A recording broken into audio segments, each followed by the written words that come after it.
예, 강의 계속 할게요. 제가 이제 계속 일정 때문에 오전밖에 녹화를 못하니까 목소리가 좀 많이 가라앉아 있어요. 목 상태도 좋지가 않기도 하고. 좀 죄송합니다. 이런 부분은 좀 양해를 해주셨으면 합니다. 원래 목소리도 별로 좋지 않은데 오전이니까 더 가라앉아서 말도 잘 안 나오고 좀 그래요. 저녁에는 거의 다 일정이 있어서 쉽지 않아요. 사회생활 하는 게. 일반 직장인들도 뭐 똑같죠. 여러분도 다 나가서 사회생활 하실 텐데 쉽지 않습니다. 근데 그만큼 노력하신 만큼 뭐 다 혜택은 있으니까 열심히 하세요. 열심히. 뭐 나중에 다 돌아옵니다. 그건 확실한 것 같아요. 뭐 다른 건 모르겠는데 뭘 하고 뭐가 좋고 뭐 이런 거는 뭐 정답은 없는 것 같고, 뭐 남들이 다 하는 게 좋은 건지 그런 건 잘 모르겠어요. 안 하는 거 열심히 해서 성공하시는 분들도 많죠. 전 유튜브 하시는 분들이 제일 부럽긴 해요. 뭐 다 잘 되는 건 아니지만 어느 정도 수입이 보장된다고 하면은 본인이 좋아하는 것들을 보통 하시는 분들이 많아서 저는 여행 유튜브를 많이 보는데 뭐 대단하신 분들 많아요. 제 어학 능력이 별로 좋진 않아서 영어를 잘 그렇게 못해서 이제 그런 분들 보통 보면은 이제 스페인어나 아니면은 영어나 이런 거를 잘 하시더라고요. 스페인어 같은 경우에는 이제 남미, 뭐 아프리카 이런 데 가면 사용하는 데가 워낙에 많죠. 옛날에 식민지가 많았었으니까. 그래서 여행할 때 스페인어 하면 되게 좋긴 하더라고요. 그런 거 약간 뭐 완전 자유롭게 구사하는 것 같지는 아니지만, 아무튼 뭐 일반 일상적인 대화는 다 어느 정도 가능하신 분들이 유튜브를 하면서 해외여행 다니시는데 코로나 때문에 해외여행을 더 못 가서 그런지 모르겠지만 되게 부럽더라고요. 그러시면서 이제 돈도 버시고 그냥 여행만 다니시는 분들도 있긴 하지만 그렇습니다. 여러분들도 뭐 이것저것 뭐 길은 많으니까요. 점점 더 다양해지긴 하죠. 근데 쉽게 돈 벌 수 있는 것들이 많이 없어지긴 했어요. 예전보다. 점점 그래요. 모든 업계가 그런 것 같아요. 예전부터 있었던 일들은 점점 더 살기가 힘들죠. 레드오션이 돼가니까. 저희 쪽 업계도 그렇고요. 그래서 여러 방면으로 나가시죠. 예전에는 처음에 말씀드릴지 모르겠지만 사내 변호사가 인기가 되게 없었어요. 실질적으로. 그냥 직장 생활하는 것 같고 펌에 들어가도 직장 생활이긴 한데 시간적인 여유가 좀 자유롭긴 하죠. 근데 사내 변호사로 들어가시면은 진짜 일반적인 직장을 다니시는 거니까 뭐 해당 업무가 좀 다를 수는 있지만, 그리고 재판이나 이런 거에 참여를 하시는 경우들이 있으니까 일반 송무하고는 약간 달라도 그래도 어느 정도의 변호사하고의 일이 겹치는 부분들이 상당하니까요. 뭐 계약서만 검토하고 뭐 내부적으로 법률적으로 문제만 검토하고 이런 건 아니에요. 송무도 직접 하고 해요. 사내 변호사도. 만약 주 업무가 아닐 뿐이지. 다 아웃소싱 하죠. 외부 펌에 보통 주는데. 아무튼 뭐 근데 인기가 많아요. 지금은 뭐 많다고 해야 되나? 많은 것까지는 아니어도 그래도 대기업 같은 경우에는 상당히 선호하기도 하고 합니다. 뭐 대기업뿐만 아니라 중소기업도 요즘에는 사내 변호사를 많이 뽑죠. 아예 그냥 미연에 방지를 하고 계약서 같은 것도 검토 다 하고 뭐 이렇게 들어가는 경우들이 많아요. 안 그렇다고 하더라도 그냥 고문 변호사를 두는 경우도 많고요. 아무튼 여러 가지로 하실 일은 많긴 한데 옛날처럼 금전적인 혜택이나 이런 거 받기는 어려워요. 저희 업종도. 그리고 뭐 군법무관 이런 경우도 예전에는 미달이었죠. 미달. 예전이 되게 뭐 먼 옛날은 아니에요. 제가 연수원 수료할 때도 미달이었던 것 같은데 그렇게 따지면 좀 멀긴 하네요. 그래서 좀 와달라고 그랬어요. 장기 군법. 군법무관은 군판사하고 뭐 이런 거요. 근데 요즘에는 선호를 해요. 또 어느 정도 약간.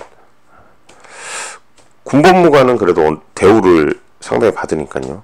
계급적인 문제가 아니라 직책의 문제예요. 그래서 상당한 대우를 받아요. 나중에 생각이 있으신 분들은 괜찮습니다. 군법무관. 요즘은 어떤지 모르겠어요. 근래 뭐 로스쿨 들어가신 분들이나 이런 분들이 더 잘 알겠죠. 근데 로스쿨 가면 위험 부담이 좀 크죠. 4번인가요? 4번인가? 4번인 것 같은데 제 기억엔.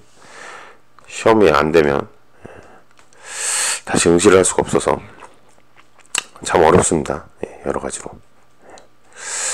그래서 나와서 이제 다른 쪽에서 일을 하시는 분들이나 아니면 뭐 정치 쪽으로 일을 하시는 분들도 있어요. 국회 쪽에 들어가시는 부분들이 있는데 입법 기관이잖아요. 그러다 보니까 법률적인 부분에 대해서 발의를 하고 해야 되니까 그쪽에서 일하시는 분도 상당히 있습니다. 아무튼 그건 그렇고 보면 비주거용으로 보는 사례를 말씀드리면 여기 내용이 좀 이해가 안 가실 수도 있어요. 요즘에는 뭐 여관 여인수 거의 없죠. 찾기가 더 힘든 것 같아요. 근데 있긴 있어요. 종목 쪽 가면은 좀 있는 것 같고 그 모텔이 많은 곳에 가면은 조금씩은 있는 것 같아요. 여인숙은 진짜 찾기 힘든 것 같고 여관도 거의 그렇긴 한데 대부분 모텔로 이제 바뀌어가지고 신축되고 이러니까요.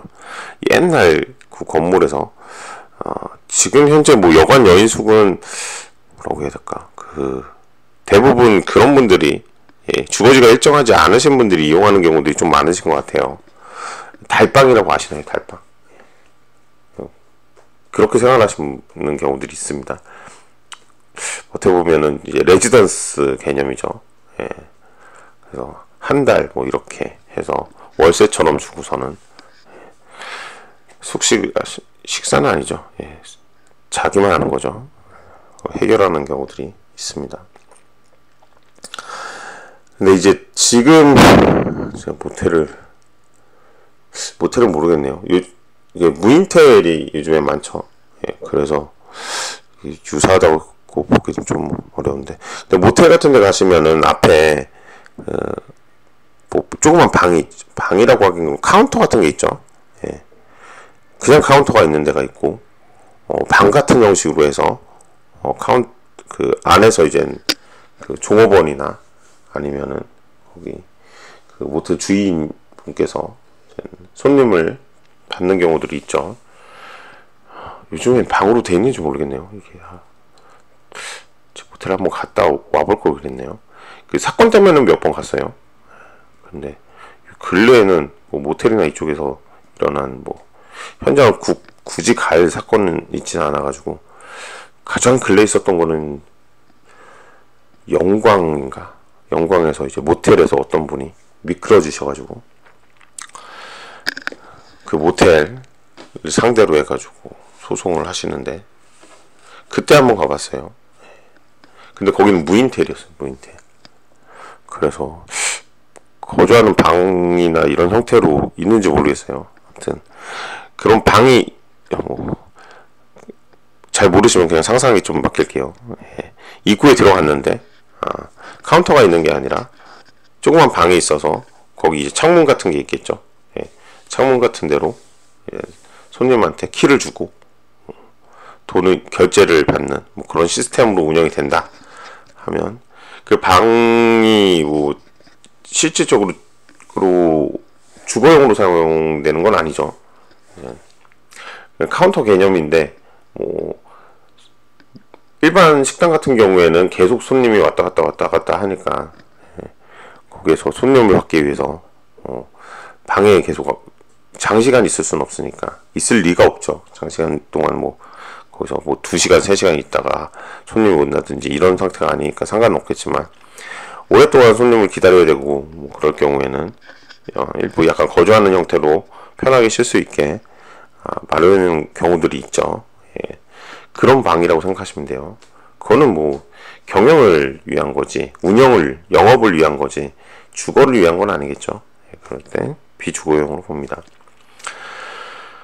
그리고 뭐 이런 식당은 있죠. 이런 식당은 요즘에도 많은데, 그 일반 전원주택단지가처럼 그런 데를 주거용으로 사용되는 그런 건물 외형을 갖추고 실제는 들어가면은 식당으로 운영을 하시죠. 테이블 깔아놓고. 예전에는 이제 좌식으로 했는데 이제 그렇진 않죠. 그래서 의자나 테이블을 갖다 놓고 실질적으로는 영업 허가를 받아서 운영을 한다고 하실 경우에는 거기에 뭐 그런 형태로 갖추고 있는 경우에 대부분 이제 주인이 가게 운영하시는 분들은 2층이나 3층 뭐 이런 식의 거기 일부를 실제 주거용으로 사용하긴 해요. 예, 실제. 근데 대부분은 그 방을 제외하고 나머지 부분은 홀로 그냥 사용을 하죠. 손님을 받는 용도로, 상업적인 용도로 사용을 하죠. 그런 경우에는 단순히 그 일부, 그러니까 뭐 3%로 따지면은 뭐 한 1-20%만 주거용으로 사용한다고 하더라도 대부분 그냥 식당을 영업을 위한 용도로 사용하는 거기 때문에 주거용으로 보기는 어렵죠.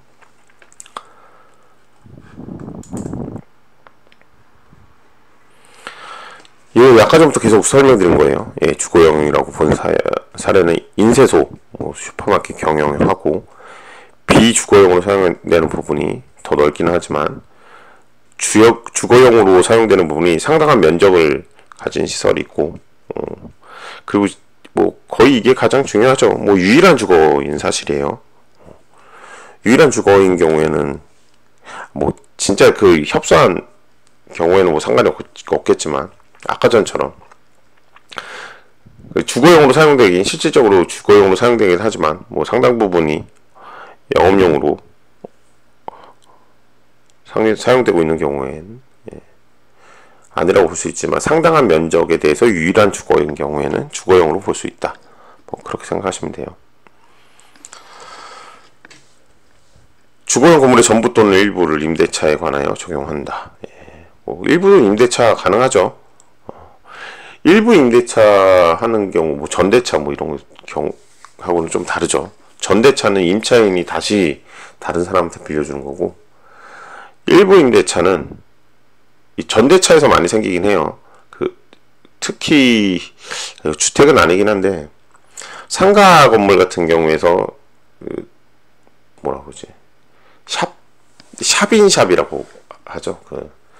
마사지 같은 거 하는 데하고 미용 시술, 원래는 불법이죠. 예. 미용 시술 같은 거 하는 곳들 있잖아요. 예. 거기는 이제 같이 한 사람이 같이 하는 경우는 좀 많지는 않은 것 같아요. 그래서 뭐 좀 큰 곳을 임대를 하고 이제 미용 관련된 분들이 같이 네일샵 뭐 이런 거나 이렇게 운영을 하시면서, 뭐 전부 다 사용할 필요는 없으니까 일부에 대해서 임대료를 받고서는 샵 안에 샵인샵 개념으로 운영하시는 경우들이 상당히 있어요. 그랬을 때 이제 일부 임대차가 적용되는 경우가 있고, 아니면 그냥 소유자가 일부 임대차를 하는 경우도 있어요. 여러분들이 이제 일반적인 공중파를 잘 안 보시니까 설명드리기가 좀 애매하긴 한데, 예전에 이상민 씨는 아시죠? 예. 이상민 씨가 그냥 건물의 일부를, 그죠. 예. 건물의 일부를 가벽으로 막고서는 일부만 임대를 한 경우가 있어요. 예. 끝부분에 거기가 문이 따로, 출입문이 따로 있어가지고 그렇게 임대를 하는 경우도 있어요. 근데 이렇게 임대를 하면은 아까 저 말씀드린 별지도면으로 특정을 해야 돼요. 그래야지 좀 확실해져요. 나중에 만약에 임대인이 그 일부 임대차를 하고서는 인도를 청구를 하는데 상대방이 안 나가요. 그러면 인도 청구 소송을 해야 되겠죠. 뭐 그럴 경우에는 그 별지 도면 표시로 해서 특정을 해줘서 소송을 해야 돼요. 그런 좀 특별한 경우들이 있습니다. 주택에 등기를 하지 아니한 전세에 관해서는 이 법을 준용한다. 그냥 적용한다는 거예요. 똑같이 준용한다는 이 법을 사용할 수 있다. 뭐 이런 거예요. 전세금은 임대차 보증금으로 본다.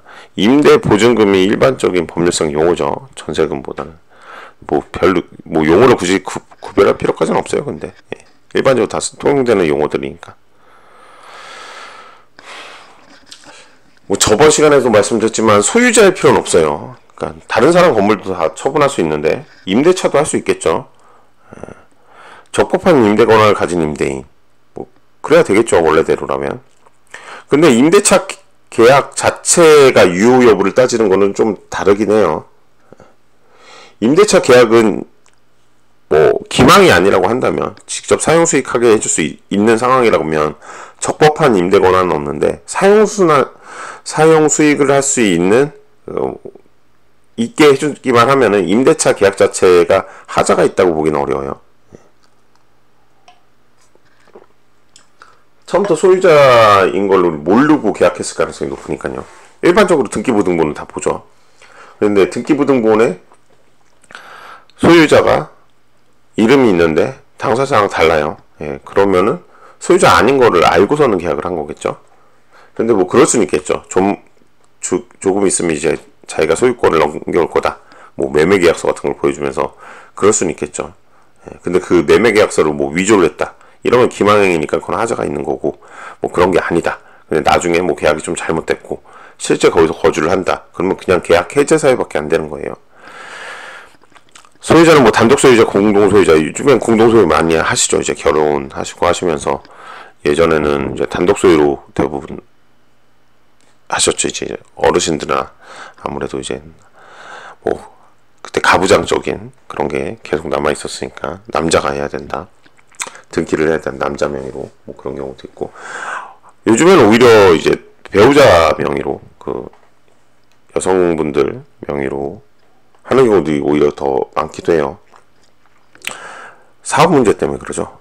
남자분들이 이제 사업을 하시는 경우에 혹시나 문제가 생기면 그 부동산에 대해서 압류가 들어올 수도 있고 하니까. 그리고 이제 재산분할 문제도 있고 여러 가지 문제가 있어요. 등기는 추정력이 있어가지고 그 등기부에 기재된 소유자가 진정한 소유자로 그냥 추정이 됩니다. 그게 아닌 거는 그걸 주장하는 사람이 입증을 해야 돼요. 그럼 뭐 공동 소유자 이런 거는 뭐 다 하실 거고 공유자예요. 공유자. 지분을 가지고 있는 사람. 소유자는 아니지만 적법한 임대 권한을 가진 사람들이 있어요. 뭐 이분들하고는 계약을 체결해도 되는 거예요. 명의 수탁자. 그 등기상 추정력이 있다고 그랬죠. 명의 수탁자는 등기부상 명의자예요. 명의자. 소유자. 등기부상 소유자니까 명의 신탁을 한 사람이라고 하더라도 그리고 원래 제3자 보호 규정이 있습니다. 명의 신탁 관계는 내부적 관계고 그게 뭐 부실법 위반이 되든지 어떻게 되든지 외부적인 관계에서는 명의 수탁자가 소유자이기 때문에 완전한 소유자로 봐요. 계약 해제로 소유권을 상실한 임대인. 처음엔 소유권이 있었어요. 그래서 등기도 하고 계약을 진행하고 임차인도 받고 그래서 계약 체결하고 잘 살고 있었는데 매매 계약이 해제가 됐어요. 나중에 알고 보니까 그 임대인이 뭐 채무를 불이행했고 원래는 뭐 동시행 관계지만 동시행 관계 아닌 것으로 볼 수 있는 그러니까 잔금을 뭐 나중에 이행한다는 거죠. 그런 약정을 했는데 소유권까지 다 넘겨줬는데 잔금을 이행을 안 해요. 그러면 채무 불이행으로 매매계약 해제를 해야 되겠죠. 그랬을 때는 원래는 그것도 뭐 이제 내부적인 관계죠. 채무를 잔금을 지급 안 할지 그런 거를 알 수가 없죠. 일반적으로 임차인이. 그래서 등기부 믿고 등기부상 뭐 근저당 것도 없고 뭐 다른 가등기 잔금을 늦게 받을 경우에는 이제 보통 가등기나 근저당권 설정해 놓은 경우들이 많거든요. 그 소유권을 이전받아서 처분해 버리면은 나중에 재산이 없어가지고 집행을 해도 문제가 되는 경우들이 있으니까요. 예, 완전하게 소유권을 회복할 수 없는 경우들도 있고 뭐 그러다 보니까 근저당권 같은 경우에는 소유자가 아무리 바뀌어도 그 물건을 따라가는 거예요. 그래서 나중에 만약에 근저당권 설정해놓고 계약 해제했는데 계약 해제로 원상회복하려고 하니까 근저당권이 설정돼 있다. 그러면 갑자기 처음에 갔을 때는 깨끗했는데 하자까지는 아니고 일부 부담이 있는 부동산, 담보가 설정되어 있는 부동산을 돌려받는 경우가 생길 수도 있죠.